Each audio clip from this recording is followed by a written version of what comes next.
দেবে, কিন্তু তেমন মা বাপকে সম্মান করাটাও আল্লাহ ফরজ হিসেবে গণ্য করেছে।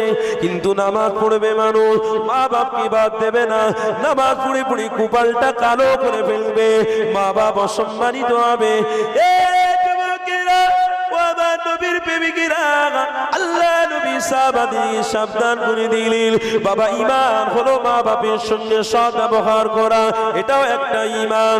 যাবেরা শুনে রেখে দেন, আল্লাহ নবী আবার জানিয়ে দিয়েছিলেন, বাবা সাহাবারা মা বাপকে অসম্মান করতে যেও না গো। কারোর মা আছে বাপ নেই, কারোর বাপ আছে মা নেই, অথচ বাপ পেয়েছো বাপকে ভালোবাসো, বাপ নেই মা পেয়েছো মাকে ভালোবাসো। মাকে তুমি যদি ভালোবাসতে পারো, আল্লাহ তোমার জন্য খুশি খবর দিয়েছে কি আমার হাবিবুল্লাহ জানিয়ে দিয়েছিল। এ বাবা সাহাবারা, প্রত্যেক মানুষের তো আল্লাহ